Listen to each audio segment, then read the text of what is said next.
Welcome to the Working Hour with Mike and Shane. I'm Mike, and alongside me is a similar meat smothered in a different sauce. We are same, but different. Shane, go ahead and say hi. Oh, but still same. Hi, everyone. This is your first listen to us before we start talking about Nirvana In Utero. What we're going to do is kind of tell you what we're going to give you guys here, and it's just going to be a track-by-track review of each song. We're going to give you an overall rating of 1 through 5. We're also going to discuss the bonus track at the end of the episode, which this week's bonus track is... It is Just For Me by Pink Pantheress. Do the... Uh, Yeah. Also, at the end of this episode, we will talk about next week's album, which will be Shane's choice, and next week's bonus track, which will be my choice. That's all I have to kind of lay the groundwork. I got nothing I was else. going to say, I was going to ask you, but let's start the show. In Utero is the third and final album by the American rock band Nirvana, released in September of 1993. A little different with the production of the album. Nirvana hired Steve Albini, I believe that's how you pronounce his last name, to record In Utero, seeking a more complex, abrasive sound that was reminiscent of their work prior to Nevermind. Just like Bleach, and I think they had Insecticides. Okay. Was before that too. I had never listened to Insecticides, and not very familiar with Bleach. I'm one of those Nirvana fans. But I've listened to Bleach enough to know that, like, yeah, this definitely jives more with Bleach than it does Nevermind, 100%. In Utero was a major critical and commercial success. Critics praised its lyrics and raw, unconventional sound because it's pretty unconventional at times. It reached number one on the U.S. Billboard 200 and UK album chart. Heart Shaped Box and All Apologies reached number one on the Billboard Modern Rock Tracks chart. The album is certified 6 times platinum in the U.S. for 6 million sales and has sold 15 million copies worldwide. It was the final Nirvana album before Kurt Cobain died. Although it was not commercially successful as Nevermind. I mean, Nevermind, we were talking about it earlier. Banger It's after just, banger yeah, it's after hard to banger. top something like that. Even like when we did Bush's 16 Stone, it's like after that, I mean, Razor Eddie. Blade Suitcase, but it wasn't as, Right. that's not their go-to album, where I feel like Nirvana, the go-to album, is probably Nevermind over In Utero for sure.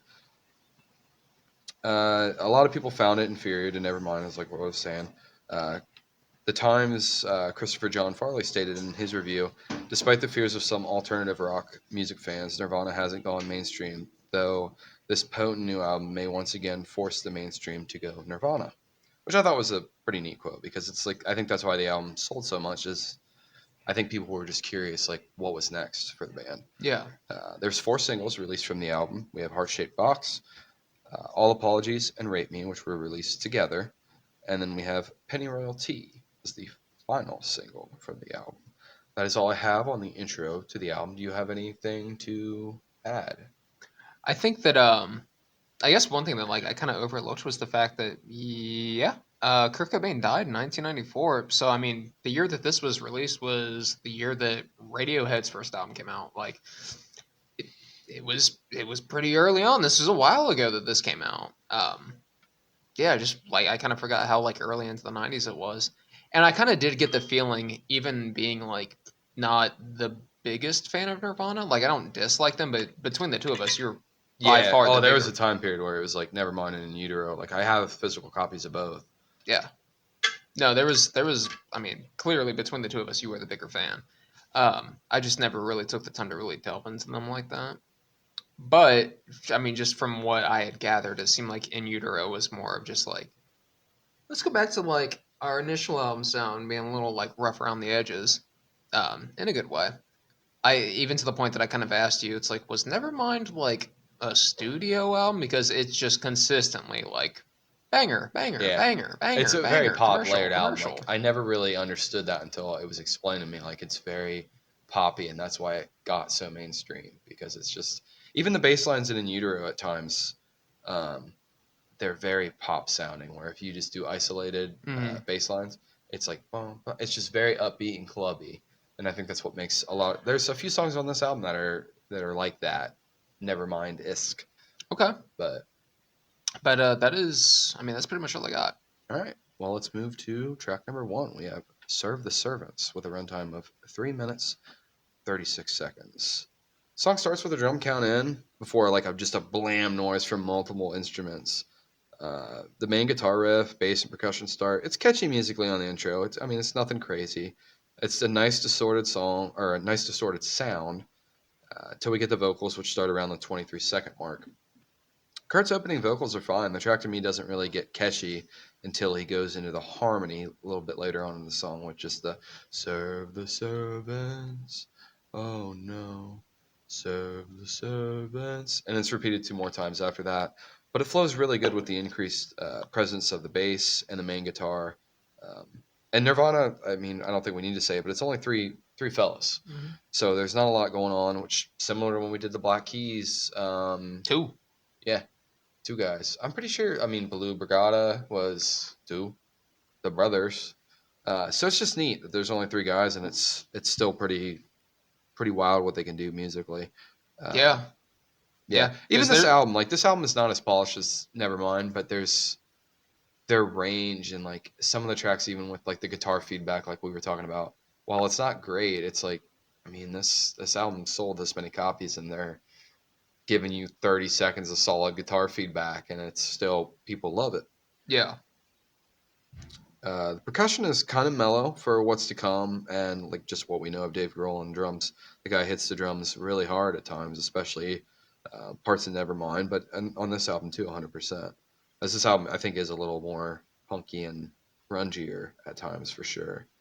Um, the song is like a pretty serious track, but I always liked singing along with "As My Bones Grew, They Did Hurt. They hurt really bad. I tried hard to have a father, but instead I had a dad. I just want you to know that I don't hate you anymore." I like Kurt's vocals on this. Like they're different than Nevermind. They're a little bit rawer in the sense that they're not so cookie cutter. And the production on this, there's 2 tracks off the album that were mixed differently because this song is so rough around the edges, using your adjective there. But uh, this is one of them for sure, where it is kind of like it's a little swampy and muddy and a little dirty. It's got some algae on it, I guess is what I'm Mm-hmm. trying to say. Uh, but he This bitch makes it collected moss, well. right? I mean, yeah, pretty much. It's on a rock, pretty much mossy rock. But it kind of rolls off the tongue at points. It's tongue in cheek with the lyrics, though. Like I said, that as my bones grew, they did hurt. They hurt really bad. But I like his vocals on this. The opening lyrics, "Teenage angst has paid off well. Now I'm bored and old," was kind of said to be like commentary on Cobain's public image and his life as a celebrity since the unexpected success of their second album, Nevermind. There's another lyric, "If she floats and she is not a witch like we had thought," was an attack on the media about his wife, Courtney Love, which, I mean, we're not going to dive into that. Should talk about But it. allegedly. I honestly might be a little high on this one, but for one of the less like mainstream songs on it and the intro track, it's fine. I never really analyzed the lyrics or got anything from them. I still don't really, other than those neat little facts that it was about um, just the success of Nevermind and then Courtney Love being thrown in there too.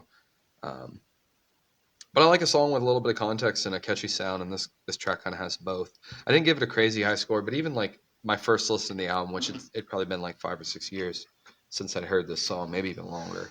I was like, you know what, this is not bad. I didn't give it a crazy high score. I just went with a 3.5 on the opening track.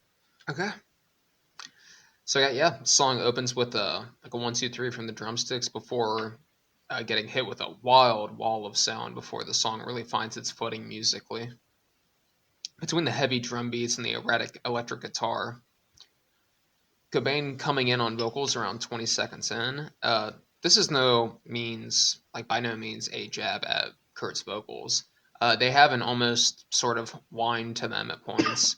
Then again, you might refer to it as angst, ironically enough. Uh, Teenage angst has paid off well. Now I'm bored and old. Jump ahead a little on the verse. If she floats, then she is not a witch like we've thought. A down payment on another one at Salem's Lot. I like the reference to Salem's Lot, and I also like the reference to witches being like drowned with a stone because it's like, well, no, if they were a witch, they'd float, but Kurt Cobain knew that. Yeah. Yeah. Anyway, It's ironic, you see. It's Little uh, too ironic, don't you describe. think? Don't you think? Describe Kurt's vocals however you will. They are downright infectious and one of the all-timers in the grunge genre. The music and vocals both pull back a little bit on the chorus. Serve the servants, oh no. Serve the servants, oh no. I also like that legendary divorce. Such a Boy. bore. The music spins out, and we meet that wall of sound from the beginning again before the song levels out, and the next verse starts up. At 2:12, after the second chorus, we get a musical breakdown through until 2:48 as we hit our final chorus that ends with this like low effort delivery from Kurt as the music winds down with the drums and the guitar notes kind of all over the place. This is my first time listening to this album properly, and I feel like this is a solid song to kick off the album. It's rough around the edges, but I feel like it still has the right amount of catchiness to it. It gets rougher as you go in. So Oh this is yes, it like this is does, boy. bracing you for the roughness. Yeah, it's like yeah, we This is like still just a wet stuffed animal. Later on, you get like the bloody, torn. yeah, grungy, nasty, ripped up, fucked up, and pissed on. You know what I mean? Anyway, Mm. but yeah, this has the right amount of catchiness to it, as to not like. I feel like it doesn't alienate like the fans of like Nevermind. You know what I mean? Funnily enough, I also gave this a 3.5 out of 5. So we're right on it. Same meat, different sauce. Exactly. So on to track number 2, we have Scentless Apprentice coming in at 3 minutes and 48 seconds. The drums in the opening of the song actually really remind me a lot of the song Around the Fur by Deftones. I could see that. So I'm not gonna lie, I kind of jumped the gun on that, and I was like, he's gonna say Deftones, so I could see it. You think they drew a little bit of inspiration, maybe, I'm sure. from Nirvana over time?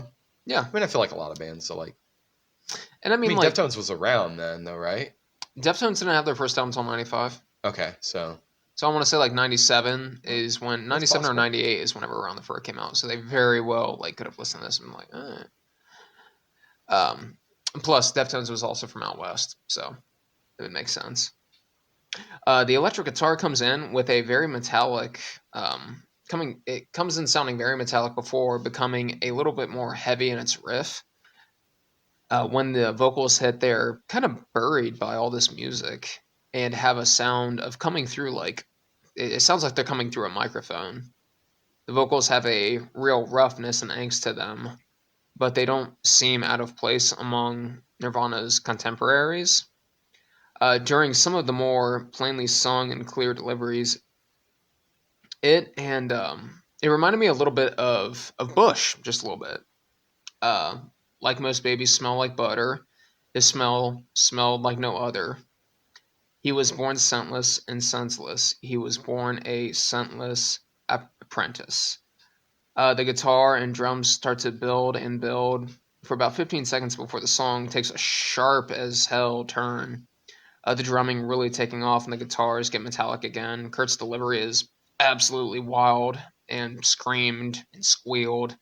Hey, go away! Like, yeah, I mean, I'm not trying to like peak the mic or anything, but it's a lot. The vocals and guitars almost match pitch with him at this point of the song. This is not nearly as commercially viable as the last song. This song is very abrasive. You either get on board with it or you don't. The lyrics aren't dense on this song. We get a verse, wild chorus, a verse, slightly longer wild chorus, final verse, and an even longer wild final chorus slash outro. From my listens, this isn't really a song for me. I'm more into the band's more mainstream stuff. Nevermind got plenty of listens from me when I was delivering pizza back in the day. But I feel like this is for people who like Nirvana's more like I feel like rough for and people abrasive who like stuff. crappy music. Yeah, just really real shit. No, it is with rough around the edges. But I definitely feel like there is a big part of like Nirvana's fan base that are like, give it to me, hook that shit in my veins. You know what I mean? So I give this a 2.9 out of 5. Okay, we're not too far off on this. It's similar a little bit on as track one, like similar to track one. In the drumming department, the drums are a little catchy on this, on the intro part. It is heavier, but it's still got that rough around the edges. We don't really get a soft track till the next track.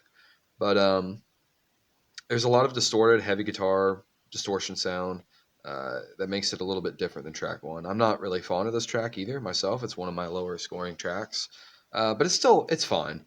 The opening verse, like most babies smell like butter, his smell smelled like no other. Uh, the heaviness of Kurt screaming on the delivery of "Hey, go away." It almost sounds like you're getting the guitar feedback, but it's just Kurt giving you it through vocals. I was thinking Yeah. of that when you were mentioning it. The song apparently is about a book. It's a murderer. It was a novel on perfume. It's a story of a.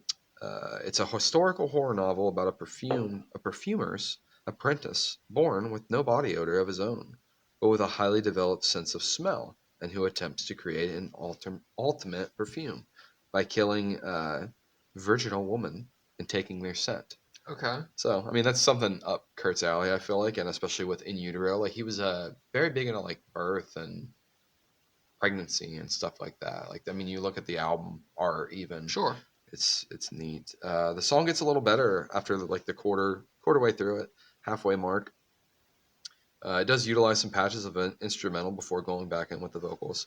It's definitely, like, grungy, dirty, rough around the edges, which I feel like we're gonna take a drink every time we say rough around the edges. You're gonna be passed out by Oh, cause song hell, boy. five. Uh, but that's just the way this is. It's very like post '80s punk sounding to me, because it is just kind of so heavy and just muddy and dirty. This is not something though that I would blast or jam to. It's kind of just there. I would honestly probably, I'd hate to say it because I haven't brought this up in a long time, but I would probably skip this and go right to track number three, Heart Shaped Box. But before we get there, my closing score, I gave this a 3.1 Okay. out of 5. I'm kind of there with you. I just wasn't crazy about it. But track that I don't want to say crazy about, but I do enjoy it, is track number three, Heart Shaped Box. It's a longer runtime, too. Almost, we're closing in on 5 minutes there. It's 4 minutes, 41 seconds. It's the first single off the album. And what can I say that hasn't been said about this? Like, I don't think I need to spell it out for people listening, but for me, the intro, the guitar plucking is great. Light percussion comes in and mixes with the guitar, and it creates an iconic sound. Like this is definitely one that you hear. I've heard on new rock radio stations here in Ohio, and I've heard it on classic rock radio stations because I mean, let's face it, it is 30 years old at this point.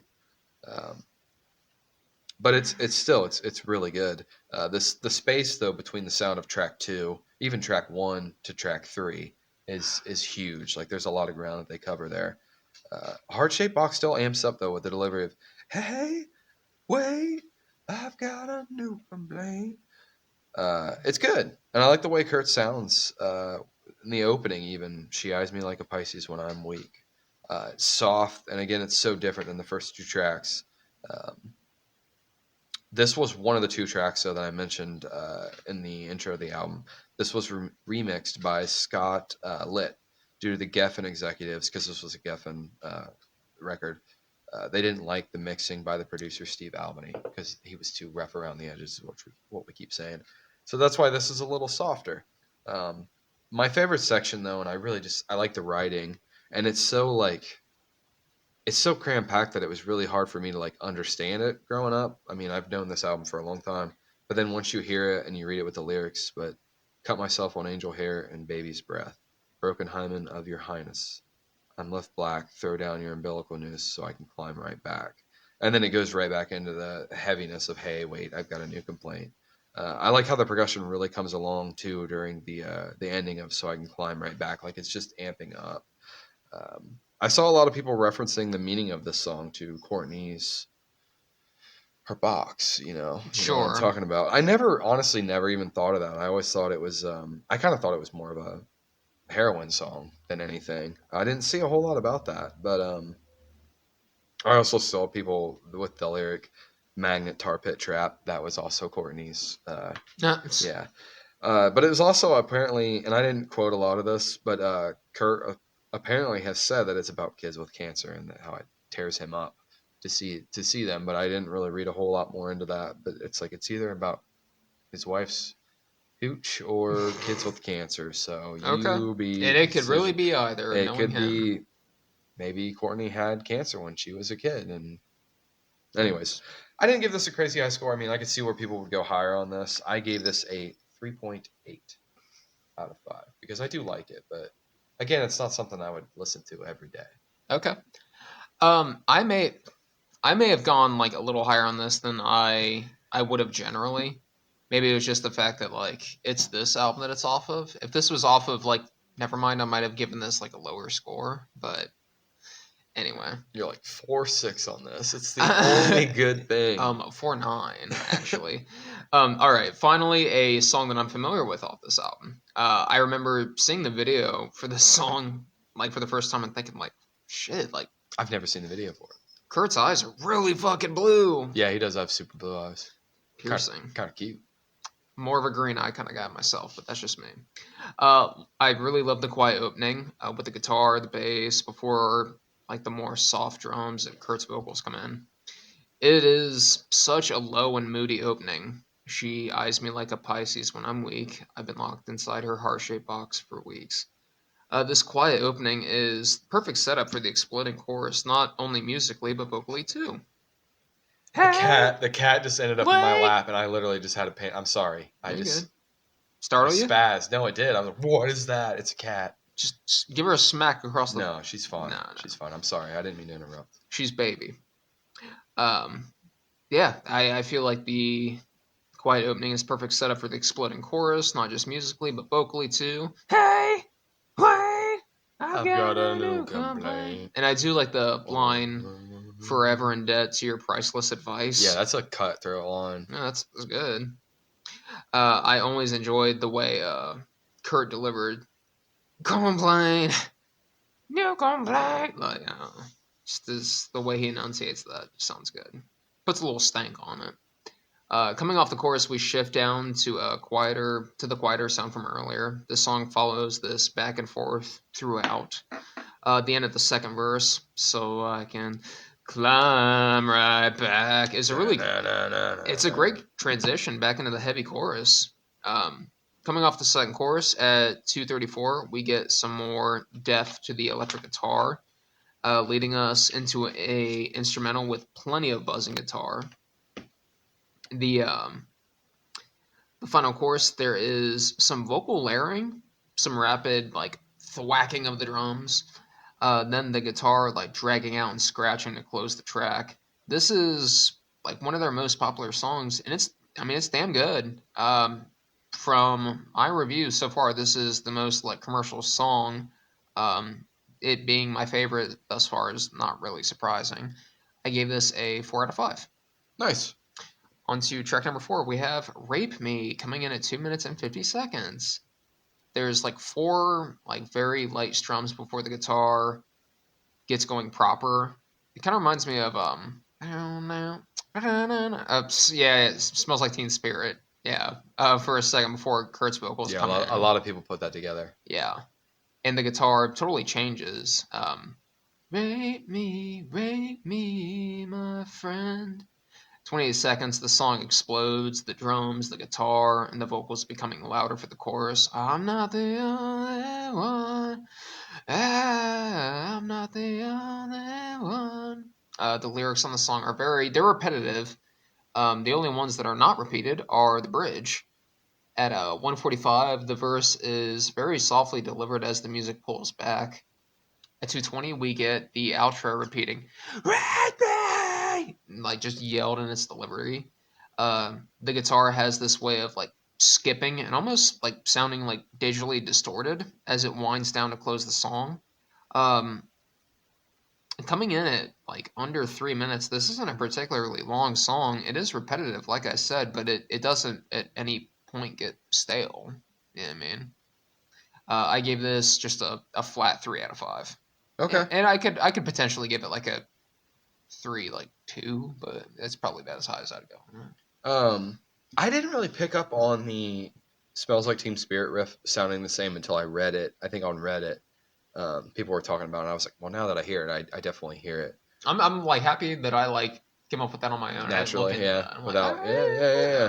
yeah. But it's one of my favorite all time riffs. Like I remember listening to this song back in the day with the MP3 player, probably like in junior high, and just really liking the riff. And it's got a lot of energy, but it doesn't. It's a little laid back. For one of the songs that's produced by Steve Albany, instead of like Heart Shaped Box, which we just talked about. This is rough around the edges, but it's really not. Like this is if more of In Utero was like the sound of Rape Me, it would be a little bit more popular. I feel like for me and you both. I feel Um, like the grungiest thing about this song is its name. yeah, and Honestly. that's the one thing. Like I've always loved the riff, but yeah, just the name of it and the lyrics. It's just like, oh, I can't really just be jamming this. Yeah. It's kind of off putting. But I did read. I'm going to jump ahead here in my notes, so I might throw this off later. But often the song was interpreted as a commentary on fame, but Rape Me was written shortly before the release of the band's breakthrough album, Nevermind. So this wasn't written after they blew up. This was written before they actually blew up. As a lot of the songs on In Utero, like Kurt had already had like in his pocket, they were already written. But the song was originally intended to be an anti-rape song, believe it or not, which I never got that vibe from that either. But apparently, in a 1993 interview, not an article, but an interview, just Spins, which I want to say is a magazine, uh, Kurt kind of said, "quote unquote," it's like she's saying, "Rape me, go ahead, rape me, beat me. You'll never kill me. I'll survive this, and I'm gonna fucking rape you one of these days, and you won't ever even know it." And I like that. And once you listen to it from that point of perspective, it does kind of make a little bit more sense. But I've also like interpreted it as just being fame and just like, yeah, take whatever you want from me. Like I'm your puppet, or even like us talking about you were thinking Nevermind might have been like a studio because we did Lupe Fiasco Lasers, and it's Hmm. like that was a studio album. Like they kind of took control and told Lupe what to do. Um, Rate Me also contributed though with the song title, like we were just brought up. It initially was not sold by big like box stores like Walmart and Kmart when it Sure. came out because of the titling. The track is super repetitive, like you said, but it's not bad. I do like it. I like the repetition of "I'm not the only one," and he gets like I always like exaggerate. I'm always like, because he like it's still very grungy, I but it's don't think you. solid. I was gonna say. I mean, you heard me doing like Julian Casablanca. Like Yeah, no, no, no. yeah, but it's similar in that aspect. But I've liked it like just that loop of "I'm not the only one." Like that's very good. It's almost like choir like with the my favorite inside source. I'll kiss your open sores. Appreciate your Ew. concern. You'll always stink and burn. Like some of the songs I didn't mention on this one, but they're almost like nursery rhymes with the structure. Appreciate your concern. You always stink and burn. Like they're just so easily rhymed, but it's like, man, it's very clever. Like I do like Kurt's writing on this album quite a bit. Or never mind, a lot of it didn't make any sense. Not that this makes sense, but it's just a little bit more curiosity on the writing. I give this a 3.7. I like this song. I've always liked the riff a lot. I think that's what it's really got going for me. Moving on though, track number 5. Track that I'm not crazy about. It's got a runtime of 4 minutes 9 seconds. Frances Farmer will have her revenge on Seattle. So this song is based on the life, death, and fictional resurrection of Seattle-born actress Frances Farmer. Did you read any of that? Hmm. Okay, so this is new to you, somewhat new to me. I don't think I'd ever read it before. She appeared in over a dozen films in the course of her career. At the age of 29, though, she was diagnosed with paranoid schizophrenia, which landed her in a mental institution. And I'm trying to think. This was back in the day. I don't have a year here, but not when you want to go to mental. Not that you'd ever want to go to one, but back in the day when they were. It was real bad. Yes. So she had a lobotomy. That's the time period when they were just doing that to people because it was the thing to do, I guess. So a lot of people connect the verse. I miss the comfort of being sad. Kind of a reference of her being lobotomized, which is crazy. I don't know if you've ever seen people like when they're after they've been lobotomized, how Yeah, they're they're just just like, yeah, mess you up, man. done. The You're actual gone. song, though, better topic. The actual song, though, It's again more of a distorted, dirty, grunging sounding track, reminding more of track two, Scentless Apprentice, musically at times compared to anything else this far.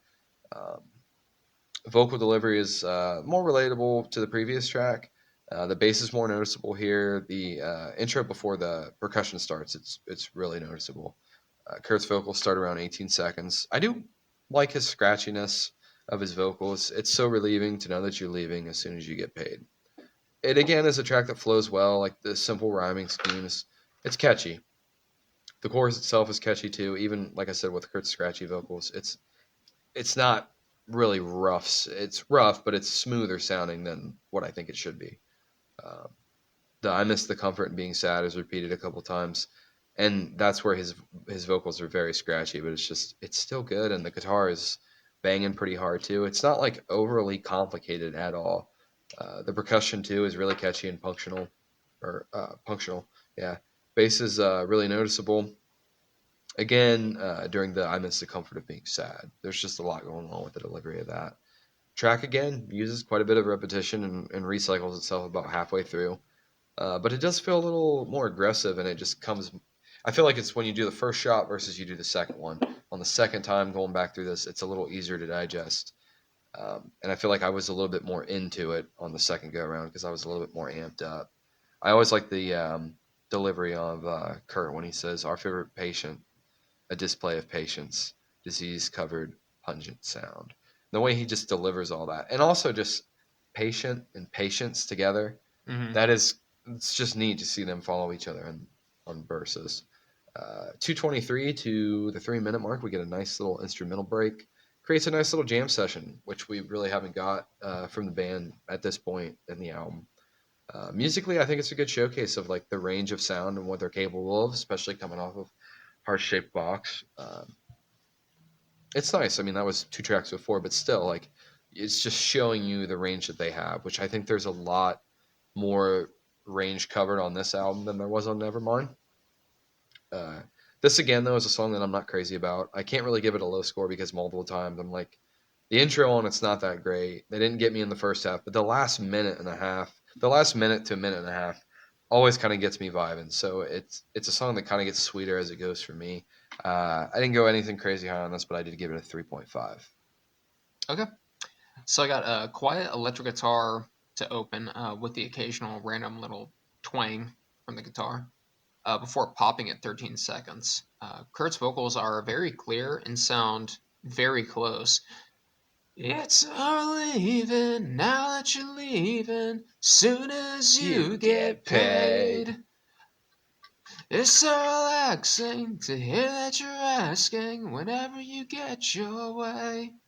I really appreciate the delivery and rhyme scheme on that. Like, it sounds It's good. almost like nursery rhyme, though. Am I Yeah. wrong with that No, at not all? at Like, I all. feel like that's A nasty ass nursery rhyme, but yeah, yeah, yeah. works. I really appreciate that. The verse goes on, getting very feedback heavy at points. It was almost too much when I first heard it, but it passes quickly enough. It's like, sorry. The chorus hits. I miss the comfort and being sad. I miss the comfort and being sad. Um, you can faintly hear some backing vocals during the chorus. The music pulls back on the verse. We go back to the rhyming scheme from earlier. Uh, She'll come back as fire to burn all the liars, leave a blanket of ash on the ground. At 2:23, like you said, through until about the 3 minute mark, we get a little instrumental, some heavy drums, guitar solo. The first verse repeats, followed up by one more chorus to end the song. Again, the lyrics are a little repetitive, but I don't mind. I thought the verses were actually really catchy. Really digging the rhyming on this. It's good. And the delivery from Kurt, I liked it. I went a little higher. I gave this a 7 out of 5. I did want to say the rhyme "blanket of ash on the ground." Do you think Yeah, that is a little like clue? I was trying to think of the word to an all apologies where it's like later choking on. on the ashes of Of her her enemy. I enemies. never thought of that until you mentioned that. It just hit Hmm. me now, but it's like Yeah, it's kind of light. That's kind of nice. I yeah. like that. I was like, I couldn't remember what song it was from, but I was like, wait, this is a call ahead. Is what's coming Yeah, up. it's not a callback. You go A ahead call of to head. the future. I This is call some head. this is a reservation for later. They Head for got a me, table. head for you. Um, Everybody get head. track number 6, we have Dumb, coming in at 2 minutes and 31 seconds. Song wasting no time getting going with the vocals coming right away, with the guitar, bass, and drums played lightly as to not overtake the vocals. I'm not like them, I can pretend. The sun is gone, but I have a light. Think I'm just dumb, maybe just happy. Think I'm just happy. It's at this point that I swear I can hear some like stringed instrument in the background. It serves for like dramatic weight added to the song. At 109, the music picks up a little as the vocals become a little bit more buried beneath the music. Um, Skin the sun, fall asleep, wish away, the soul is cheap, lesson learned, wish me luck, soothing burn, wake me up. Wake me up. Hey, the song from here repeats the same verse from the start of the song. I think I'm dumb. Repeats to close the song. I thought the cymbals crashing the last like 45 seconds or so, and the returning string sound made for some really nice musical touches.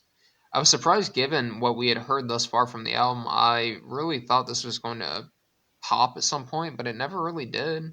And I appreciate that. I appreciate the song being like softer and more somber and depressing in a pretty good kind of way. I give this a 3.6 out of 5. Okay, I'm a lot higher. Well, not a lot higher, but quite a bit higher.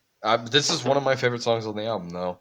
Um, in a 1993 interview, Cobain explained that the song is about people who lack the intelligence to be unhappy, which at times he admitted he was envious of. I'd like to preface my notes, my opinion of the song, that I love the MTV Unplugged version a lot better than the studio version. I've always felt that way. But in my most recent years, the studio version has grown on me, and it's fine, and it's a lot more palatable now. Um, I'd also like to say I'm surprised this wasn't a single because I think it's very good. And it is a little different sounding. Like you said, you're probably waiting for it to pop off. It's Hmm. not rough around the edges like we keep talking about, and it was still mixed by Steve Albany, so it wasn't. It was still done by the main production guy of the album without sounding too muddy and grungy and dirty. It's a very wham bam, thank you ma'am song. Like you said, it starts out vocals right away. I mean, it's a 2.5 minute runtime, so it's pretty short. Um, Simple rhyming schemes again. I'm not like them. I can pretend. The sun is gone, but I have a light. The day is done, but I'm having fun. I think I'm dumb. There is an introduction of the cello. There's 2 tracks on the album that have the cello, uh, courtesy of Kara Shaley. Hopefully, I'm pronouncing that right. This is the first track though where the percussion's kind of really mellowed out too. It's not very hard on the drums at all here. It's kind of more reserved. The track feels more acoustic sounding, especially like it's just softer kind of than anything we've got at this point. Even Heart Shaped Box, while being soft, it's still kind of raised energy at a point. Um, some of my favorite lyrics appear from this track too. My heart is broke, but I have some glue. Help me inhale, mend it with you. We'll float around and hang out on clouds, then we'll come down and have a hangover. And that's where the cello kind of comes in following that, and it adds a nice delivery, and it really just it enhances the track there a lot. And I think that's why I'm so high on this. I also like the delivery of "Soothing Burn, Wake Me Up," and he just kind of drags that out, and it plays off the cello too. There, this is one of my favorites off the album. Probably it's in my top 3 off the album. I'm not going to say it's my favorite because that kind of shuffles around. But it's close to being in my top 5 Nirvana songs, but more so the MTV Unplugged version. I gave this a 4.2. Like I said, I'm a little higher Okay. on it, but it's one of the songs that I've always liked. Moving on, we have Variate, track number 7. This is a short track as well, under 2 minutes, with a runtime of 1 minute 56 seconds. This song, while being different, it kind of reminds me a little bit of something off Nevermind, more on the back half, like Territorial Pissings or Drain You. Uh, but still, it's still very In Utero on the intro. But the first delivery of I'm Very Ape and the very like the bass that swells with it is good. It gives the song more of like a popish growl to it, which is kind of where I think I draw the Nevermind vibes from the chorus. Out of the ground, into the sky, out of the sky, into the dirt. It's it's catchy and it's like it doesn't really make sense. I didn't get a lot of substance in it. I actually don't have a lot of notes for the song, but again, it is pretty short, under 2 minutes. Um, it's very guitar heavy, but the bass is still like very evident. Percussion is there. It's a little dialed down at times. It's still very prominent, but the focus is like really on the guitars on this track, I thought. The lyrics don't really, like I said, they don't really give me a lot of substance with a song being so short, but it's packed full of lyrics and energy. Just nothing that really resonated with me. This is another one that I'm not really crazy about, and I don't have anything bad to say about it, but it's still kind of just on the lower end. I gave this a 3-3. Okay. Electric guitar repeating to open the song, followed up by drums and additional guitars that are also repeating. Song is much more upbeat, which makes sense given its under 2 minute runtime. Still managing to get the most out of its short length. It feels very punk in that regard. That it's just like it's short, but it's like we're still going to give you a full Yeah, it's song. high energy. Yeah. Buried up to my neck in contradictionary flies. I'll take pride as the king of illiterature. I'm very ape. I'm very nice. I appreciate the tongue-in-cheek writing, contradictionary. Also, I could be reading too into this, but pride and king. Naturally, I think of lions because a pride is essentially a pack of lions. So pride, king, I think lions. But Kurt's like, no, I'm very ape. All right. Um, King of the jungle, bud. yeah. If you ever need anything, please don't hesitate to ask someone else first. If you ever Need need anything, anything, please don't yeah. hesitate to ask someone else first. Um, I the see. good, I mean, that needs to be me at work. yeah, I've been there. That's somebody else. Even though like Get out of here. we're training a new guy right now, and like no. The thing is, he'll keep to himself, but he'll just kind of like stir and be like, and I'll be like, all right, what is it, man? What do you need? What are you What do doing? you need? What's going on? Daddy, come over there, hold your hand. What Yeah, you need, speak up. Anyway, little boy? yeah, even though he's my age, Yeah. the guitar and the drumming become more wild and erratic alongside the vocals on the chorus. Out of the ground, into the sky, out of the ground, into the dirt. Song In the dirt. into the dirt, in the dirt. Song repeats the second verse and then extends the chorus for the outro before coming to a quick stop. It's not a bad song, but it doesn't have a ton to it, just given its short length, not even 2 minutes. I went slightly higher on this. I give it a 3-4 Look out of at you. 5. So I'm not a hater. You know what I Into the mean? ground, out of the sky. On to track number 8, we have Milk It, coming in at 3 minutes and 54 seconds. Drums and faint guitar open the song, leading to like a little bit of a fake out before looping back. Then the music really pops off before pulling back a little bit. The song really taking its time to get going. It's about 50 seconds before Kurt comes in on vocals. His vocals are very reserved, almost like he is disconnected completely in his delivery. Uh, I am my own parasite. I don't need a host to live. We feed off each other. We don't share our we share our endorphins. Music picks up, getting heavy again. Uh, Dostek, test me. Like, um, yeah, it gets very shouty. Look on the bright side. Suicide, lost eyesight. I'm on your side. Kurt really letting it rip, belting out his vocals, really contrasting from the opening vocals, before the music and the delivery go back to the initial quiet from the start of the song before returning to the angry delivery and aggressive drums and guitar. There is a guitar solo, if you want to call it that, really just sounding like random strings being plucked in no particular order. Um, we get on more chorus to close out the song. We get one more chorus to close out the song with some additional lyrics. This time around, as the song comes to an abrupt end, the song really comes in waves between the quieter moments and these explosions from the band as a whole. I give this a 3-4 out of 5. Okay. It's good, but it's not quite making my like songs. Okay. So Um, This was honestly, this was. I showed you the video last week of me like back in the day on the bike. Oh, This this was was a that. song. This was Okay. the song that was from. This is my second non-favorite single off the album. The exploding guitar, 15 seconds. The riff it provides is good. Also, the use of the dead air from the guitar while like letting the percussion continue on this track is a nice little effect. Um, the opening verse is like not very directional and leaves you just kind of waiting for it to pop off. Um, the opening, I don't know if I said verse or not, but just the opening musical sound of the track, you're just kind of waiting for it to pop off.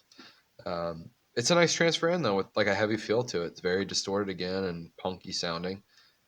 Like you stated, the song waits till about the 50-second mark to give us Kurt's vocals, and they're kind of quiet. It changes pretty quickly.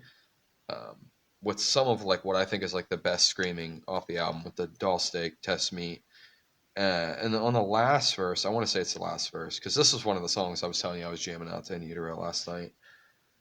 He kind of like the way he pronounces it, he's like doll steak, and then when he says test me, he's like he takes like a breath before he says test, and it's just like it's a little thing I've always like hung my hat on, but I've always like really liked it. And there's like a little bit of use of like spacing and just like dead air to create like a I don't know, it's just a thing I've noticed.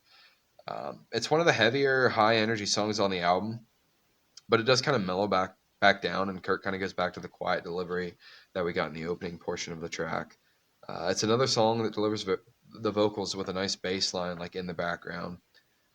Look on the bright side. Look on the bright side. Suicide. Lost eyesight. I'm on your side. That bum bum bum bum bum. That's all like following that with the bass guitar, and it's so nice. It's very catchy. It's another song that I didn't really find a lot of substance in the lyrics. I always got a kick out of the her milk is my shit is her milk. It's like what is that? It's a song that goes up and down on the energy vibe. I give it props again just for that for showing us the range of both Kurt's vocals and his giving you the delivery nice and quiet and slow and then screaming. So I give this a 3.8. Like I said, this was the only song last week going into the album that was on my like songs out of any of the songs on this album. If that tells you anything, Okay. it's like a little hidden gem for Mike. That will take us to another good one. This is another track though that I do prefer the Pennyroyal T version on the MTV Unplugged. This is track 9, as I said, Pennyroyal T, with a runtime of 3 minutes 37 seconds. Like I said, I prefer the MTV Unplugged version on this too. Kurt, like, they had someone else in guitar to like help Kurt on the production because Kurt wasn't like a great guitar player. That's not even my words. That's like his words. Mm-hmm. He was also a left-hand guitar player for what it's worth. Oh, okay. So was Hendrix for what it's worth. I think Clapton's left-handed too. I'm left-handed. That's why I'm bringing this up. Right. My left-handed people, we gotta stick together. I'm left-footed when I skate. There you go. You goofy-footed? Mm-hmm. Yeah, me too. Because I'm left-handed. There you go.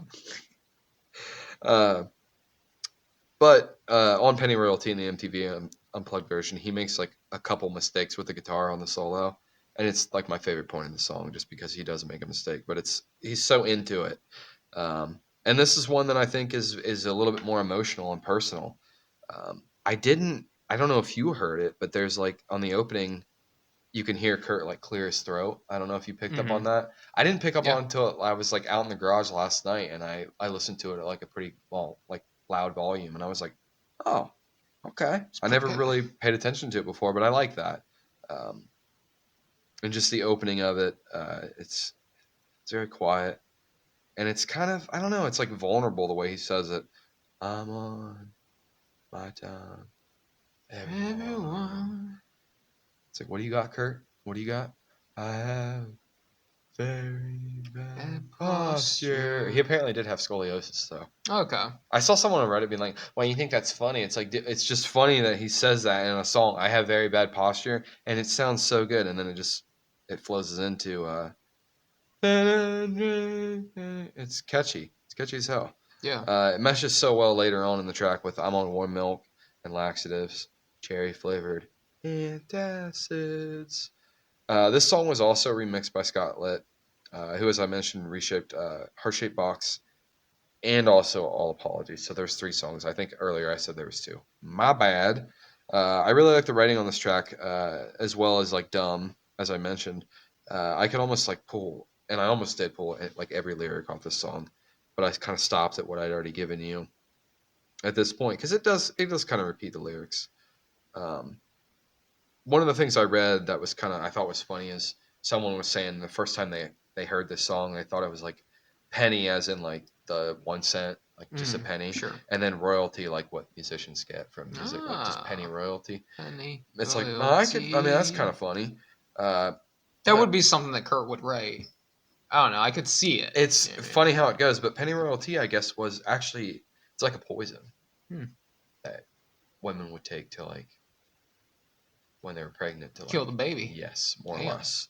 Yeah, so take that for what it's worth. I don't think I Okay. meant I to. thought this was like some shit he was drinking like during his withdrawals or whatever. Yeah, and you would think that too. Even like there's something about iron. I'm pretty sure in the lyrics. Hmm. Maybe Okay. maybe that was a different track. But anyways, um, the Penny Royalty single was recalled shortly after Cobain's death in April of 1994. The single's cancellation may have been in part due to take it for what it's worth. On the B side, there was a song called "I Hate Myself and I Want to Die," so that could have been why I got withdrawn, like withheld, with pulled, whatever, taken off the shelf. Sure. But also like Penny Royalty, I've always kind of thought is like it's a sad song. That's what I've always taken away from it, and something personal. Um, but I think it's a sad. It's sad, but it's like an upbeat in a '90s grunge. It's a '90s grunge staple, I think, for sure. It's one of the more emotional and raw tracks on the album. Uh, and again, it was mixed differently too. So I think that's kind of where we get the feel for it. I mean, the three songs that are mixed differently on the album definitely have a more vulnerable feel to them. Overall, I really liked it. There was a nice jam session before flowing back into the quiet sound with Kurt's vocals really low, and it almost sounds like they funnel that sound in, and it goes from being really electric back to like acoustic, and I really like that, and I like the effects on the guitars throughout the song. When they hit the chorus for the last time, it's really good. Just sit and drink Penny Royal. Uh, I gave this a pretty decent high score. I mean, I like it. I would blare the MTV Unplugged. The MTV Unplugged, I'd probably give like a 4 to a 4.1. Honestly, I gave this a 3.9. It's just not something I would jam to every day, but it's a solid track. I mean, I really appreciated revisiting the album just to go through some of these. Why I don't think they're great. Not all of them are great, but some of them it's like, oh, I'm reminiscing back when I was a youngster, a young lad, and this was one of the tracks that definitely hung up. So 3.9 for me. Okay. Um. So like listening to it now, I didn't really make the connection before, but just like the slow, quiet opening, it's very intimate. It's very downtrodden too. Kind of reminds me of Pool Shark by Sublime. Like it's you have to listen to it on your own time, but like it's similar enough. Uh, Lying in my plastic bed. A Hmm. whole other song. Anyway, No, yeah, I've heard it before. okay, It's very short, but it's good. yeah, but yeah, there's the That's a clues. good one. It is a good That's a song. good one. Yeah. Sad in hindsight, but Yeah. No, I'm dying. Anyway. I lost the boy. Yeah, it's All like, all right, we're gonna pause for quick. No, right, just let's kidding. play a song right quick, damn it. Put that in the pod. But the song opens. There's clears throat. Kurt's vocals come in with the guitar. The pace is slow and downtrodden. The song sounds very intimate to start on the verse. Um, I'm on my own time with everyone. I have very bad posture. The song then gets right to the chorus as the music has really picked up between the drums, guitars, the vocals, the backing vocals. Sit and drink penny royalty, distill the life that's inside of me. We get to the second verse. The bass guitar is a big standout on this verse. We don't linger long enough though before getting right onto the next chorus. Um,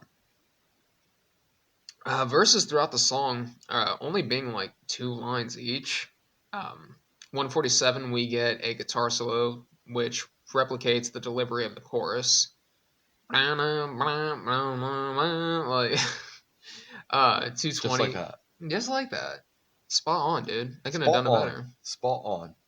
220, Kurt's vocals come back as we get the final verse. Now at its most somber, thwacking drums get us to the last chorus. At 310, the music and Kurt's vocals start to wind down like they have like completely just lost all energy. Song comes to an end. I gave this a 3.6 out of 5. Pretty close. Yeah. On to track number 10, Radio Friendly Unit Shifter. There's a droning guitar and a little bit of vocalization. What's your name? Do you like me? Open the song before the drums come in, about 22 seconds. We get more feedback and some very scratchy guitar work. It has a bit of an uneasy vibe to it. This actually kind of reminds me a little bit of Faith No More. Actually, no, I'm kidding. I'm joking. Joking. Don't you bring my boy Mike into that. All right, leave Mike out of this. Damn it. He sweats a lot. No one speaks English anymore. All right, he's got a point. Kurt's vocals, once they come Very in, Scarecrow. Kurt's vocals, once they come in, sound quite different than his delivery on the rest of the album. It sounds almost intentionally like blank and devoid of emotion and enthusiasm, almost like he's kind of putting on like a caricature of just use just once and destroy, invasion of our privacy or piracy. Piracy. Afterbirth of a nation, starve without your skeleton key.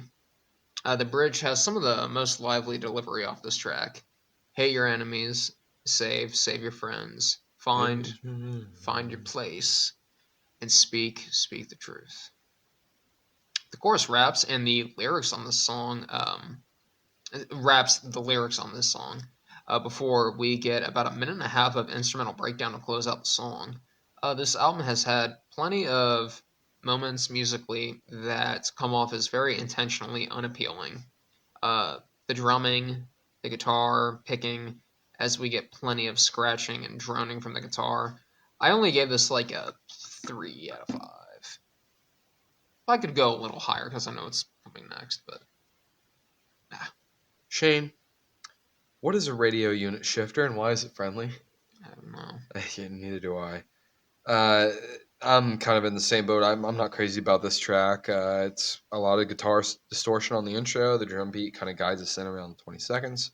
It's very punk, very grunge, dirty, muddy sounding. Kurt's vocals are a little bit more muffled here than any other track, and honestly, the track sounds fun, but I'm not like a huge fan of like the vocal effect on his vocals on this track. It's very punk sounding with the verse.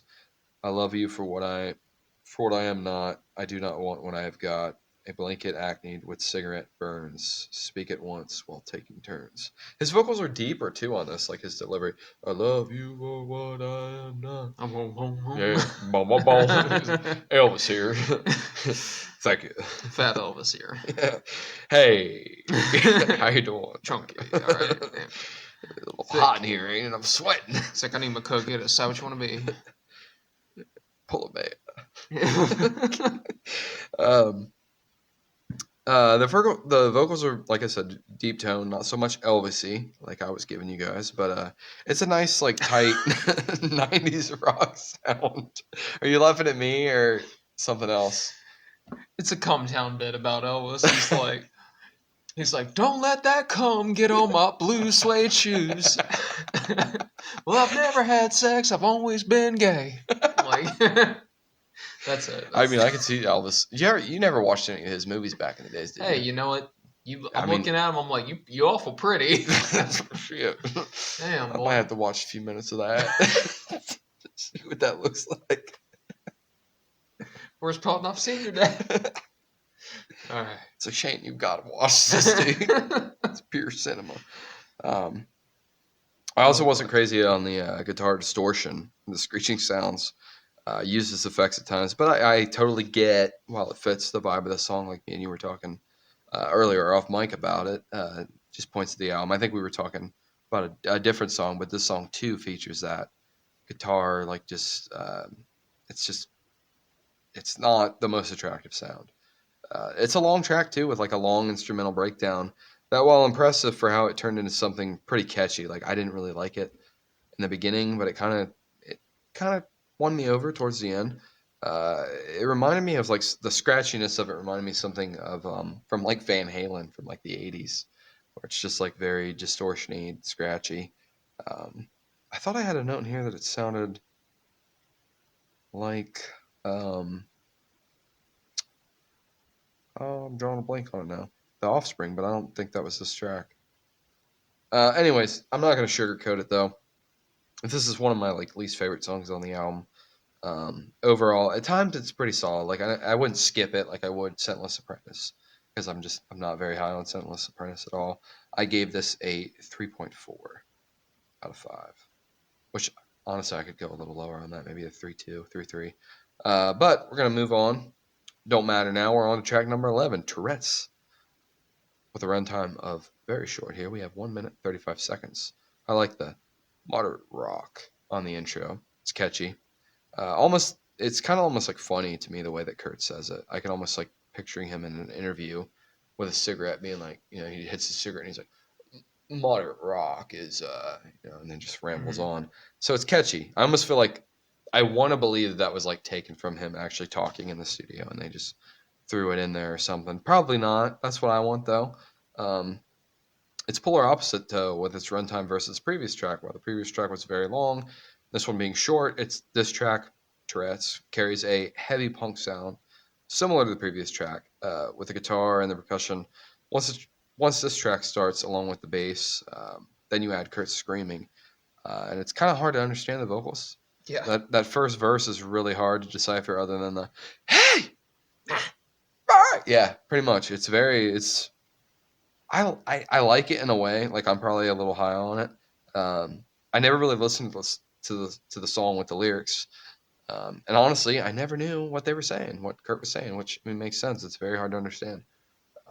And even once I did like find out, they didn't really add anything to it. But the mean heart, cold heart, it's not bad. For the screaming, like I can appreciate it. While I didn't know what they were saying, I keep saying they, but it's like while I didn't know what Kurt was singing, um, I found it catchy in a way, and I feel like it's a '90s grunge theme to like not necessarily know what the lead singer is telling you. It just sounds good, and you pick up on the vibe and you like it. I didn't pull any other lyrics than that, than the "Hey" and the "Mean Heart," because they don't really provide a lot of substance for me. Just despite despite the track's short runtime, it is very jam packed and it's very high energy. And I do think it's a better track than the previous track. It's hard to understand and really interpret, but it just seems kind of like fitting to the album. And I enjoy it because it is one of the tracks that's a little rougher sounding around the edges and it's hard to understand. But even if you don't like it though, I think it's just so short that it's like this is a track that I wouldn't skip. Like so far, Sentineless Apprentice worst track, as I said, I would skip it. Overall score on this might be a little high on it. I gave it a 3.4. Okay. So I went lower on this. Moderate rock. Ironically, like this does remind me of like Faith No More just a little bit. But modern rock. Yeah, Like, I can see that. It's like this seems like a put Yeah, on or like voice. Mike Patton just talks into the mic. And then just like some like Yeah, you know what I mean? Like I didn't put that in my notes, but like it's like I hear that and like my mind automatically. No, now you goes say it, to I that. definitely, yeah, you ain't wrong. But there's some like screeching musical feedback before the guitar sounding muffled, almost like coming through an old radio starts to come in, followed up by additional guitars and drums. The vocals from Kurt are at their absolute wildest on the song. They're damn near impossible to interpret or understand if not for the internet providing these lyrics. I think that kind of goes with the name of the track, though. Oh yeah, no, totally. Like I went low on this song, but like I get it. You know what I mean? Mayday, every day, my day. Could have had a heart attack, my heart. We don't know anything, my heart. Hey, hey, hey. Mean heart, cold heart, cold heart, cold heart. Song ends with a little more feedback from the instruments as Kurt's vocals fade out. I give this a 2.5 out of 5.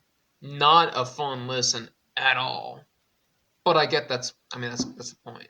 That's what they were going for here. It's not supposed to be pleasant, so it's like it's not a begrudging like 2.5. It's like it's not for me. No, I mean this is not something I would listen to at all. I feel like I'm a little high. I'm not on like it. piss poor. I like the aggressiveness of it. Yeah, it's like no, you guys, you took your. You're doing something. Yeah, You did something. It ain't for me, but you It doing ain't me. something. Yeah. I'll tell the guy down the street.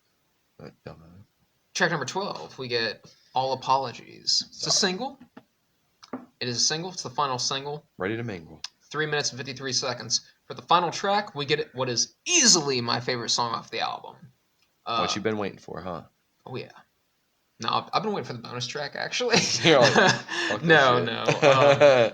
No, the guitar and the bass are really excellent on this. The drums come in, and you can faintly hear some like stringed instrumentation come in before becoming much clearer as it goes on. Kurt's vocals are pretty plain in their delivery before being more sung, bouncing back and forth between the two. What else should I be? All apologies. What else could I say? Everyone is gay. At 51 seconds, the drums pick up, the guitar scratches to go into the chorus. In the sun, in the sunshine. I feel is one. The post chorus, we get married, buried. I like how these lyrics are separated by like humming of the guitar and heavy drum beats. The next verse has more of the stringed instrument being implemented, syncing up really well with the lyrics. Choking on the ashes of her enemies. And like it syncs up really well with that. At 224, and I think it helps, like there was, what was it, like 2 songs ago, something similar happened just without the vocals. They were just replicating what he had sung. Now that they're paired up, like it's a little easier to hear. And also for me to voice. At 224 actually starts to, like we start the extended outro of the song. All in all is all we are. This repeats with some layered vocals as the music starts to slow down, but is still managing to kind of change it up with plenty of just blank, blank, blank, blank, you know what I mean? Just random little bits of music while the song slows down. I give this a 4.2 out of 5. Okay. Yeah, it's a banger. Oh yeah, 100%. This is another one that I would consider. You hear it on like a new rock radio station and in a classic rock because it's just one of those songs that like kind of just fills the gap. The non-US versions of In Utero featured an additional song, "Gallons of Rubbing Alcohol Flow Through the Strip," which begins. It's a bonus track on the album. 20 minutes after silence of All Apologies. Then it would start Gallons of Rubbing Alcohol. Anyways, Dave Grohl recalled that the song something. This is something that Kurt wrote on a 4-track in our apartment in Olympia. I remember hearing it. This is Dave. Dave said, I remember hearing it, thinking, God, this guy has such a beautiful voice and a beautiful sense of melody. I can't believe he's screaming all the time. And I find that funny just because the last 2 tracks were like very heavy on the screaming. Also, same as Dumb, this track features Kara Shaley, who had initially been asked by Albany to compose a cello part for the song Dumb, and after hearing what she had written, Cobain had asked her to play around with All Apologies. According to Shaley, Cobain, quote, loved the deep sound, like the really deep groaning sound of the low notes. He was just like, just lay on that for a long time. And so I just laid on that low note for him. And I got some noise parts in there. I love making noise on the cello. And if you listen for some high screeching sounds at the end, that's me. So that's the cello. The screeching distortion noises at the end of All Apologies is Kara Shaley on cello. I like the delivery though. It's another track that's like hard to say anything that hasn't been said because it is such an iconic track. One of the best written songs on the album and has a terrific melody. The delivery of "What else should I be?" All apologies. What else could I say? Everyone is gay. Again, just simple rhyme structure, almost like nursery rhyme, and it flows and it makes the track so catchy. Um, One of my favorites is "I Wish I Was Like You." Easily amused. Makes me think of Dumb. Yeah, similar in that, and I think the cello behind it, that could be what's kind of bridging the two together. Um, I wish I was like you, easily amused, find my nest of salt. Everything's my fault. I'll take all the blame. Aqua seafoam shame. Again, just that aqua seafoam shame. That's a crazy 3-word structure for this song. Sunburn, freezer, burn. That's clever too. And then choking on the ashes of her enemy. It's good. It took me a lot of listens to understand the choking on the ashes of your enemy. It's meaning that you like burn them, which is kind of like so sinister in a way to me. Yeah. The older I got, this was a huge radio success, and I give it a 4.0. I mean, it's worthy of a higher score, but it's not an everyday listen to me. But it's a tremendous track, and it's a hell of a way to close out the album. Okay. And what do you think of so I mean I know we've talked about it before, like you're big on like opening and closing tracks. How did you feel this album did on opening and Good. closing Yeah, tracks? it did good. I don't know what else it could have closed it out with. Sure. All Apologies is a very soft song, and I feel like it low energy, still high enough energy, but no, I think it did a really good job. Respect. Yeah. Yeah, overall thoughts on the album. I liked it. It's not as good as Nevermind. Um, I think Nevermind is the first album that I've really ever listened to by Nirvana too, and I feel like that's a lot of us. So I feel like that's where we're all kind of biased. But In Utero holds up. I appreciated listening to it again, and like I told you, I listened to it In Utero like 2 times, cover to cover. And then I had to throw on Nevermind because I was just like in the mood for a little bit more Nirvana because it's not an artist that I listen to a lot anymore. I've kind of grown out of that phase, but no, it was good. I mean, I have a copy of it at home. It's a good album. I'm probably gonna throw it in my repetition a little bit more now, just because I do appreciate it. It's more nostalgic for me now because it's Sure. something I listened to 10 years ago, more or Yeah. less, more than I do now. But yeah, it's good. What about you? Yeah, no, I was just like kind of thumbing through Nevermind, and it's like, oh yeah, no, Yeah, that's the sweet spot. yeah, um, no, this was definitely this had a handful of songs that like made my like songs. Um, had a lot of spots where I'm like, oh, I'm not liking this, Yeah, but at the same time, that's it was fair. like, but at the same time, I'm like, no, but I mean, that's what y'all were going for, though. Yeah. Like, you weren't like, oh man, Oh, we're the first really time I like, heard In Utero, I wasn't crazy about it. It definitely grew on me the more I listened to it. it felt like authentically them though. You know what I Yeah. mean? Yeah, I agree. Almost more so than Nevermind did. Even though like Nevermind maybe wasn't like commercial, like a studio thing where it's like make it like this. Yeah. You know I what I get what mean? you're saying though. But yeah, this is kind of They were like more their true self. yeah, this felt more real to them, and I can respect that.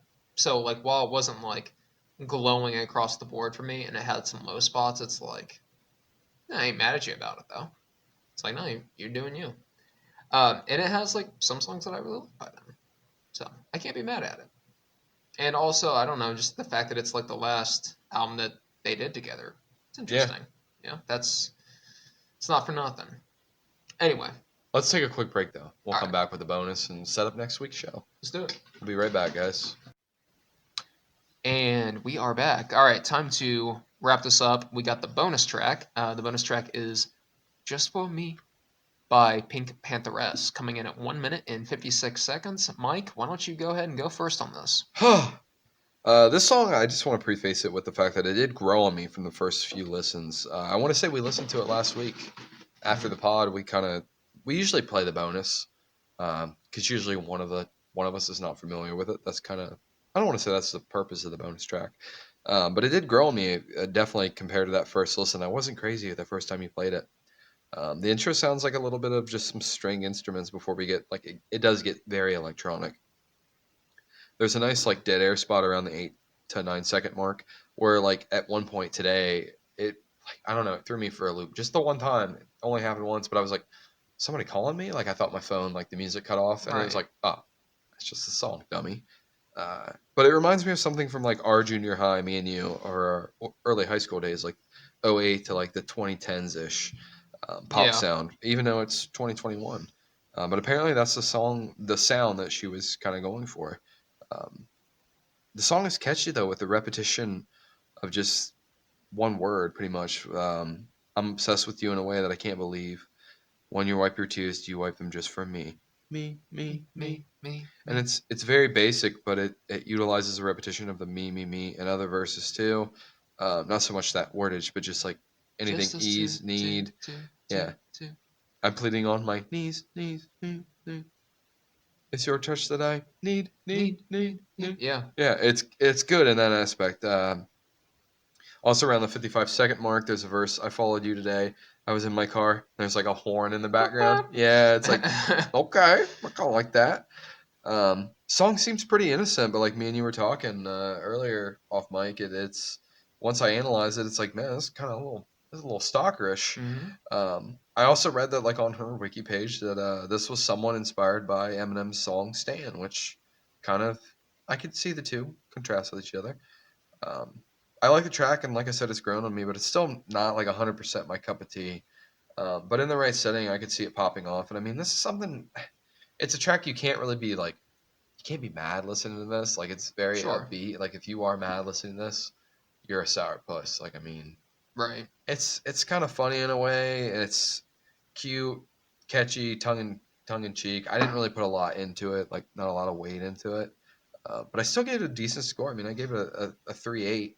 Oh shit. Okay. Yeah, Not bad. yeah, Okay. maybe more like a 3.7, but still, like Sure. Sure. it's a fine track, Yeah. and it definitely grew on me. I hear you. The acoustic guitar, like from the opening of the song, is a little deceptive. I kind of expected it to go to be a little bit more traditional, like 2000s pop in its sound. Then at 7 seconds in, the electric like spin, the drum machine briefly like as the acoustic guitar remains. We get about a 1 second pause before Pink Pantheress's vocals come in. They're very British. They're very soft, almost whispered and like digital in their delivery. Um, it wasn't until I actually looked up the lyrics that I realized just how stalker the lyrics are on the song. I found the street of the house. Bleh. I found the street of the house in which you stay, and in my diaries full. In my diary, What? I found the street of the house in which you stay, and my diary's full of your name on every page. Because I read somewhere you'll fall in love with me, and I'll try and try again one day you'll see. I was always more focused on the repetition of the chorus. I'm obsessed with you in a way I can't believe. When you wipe your tears, do you wipe them just for me, me, me, me, me, me?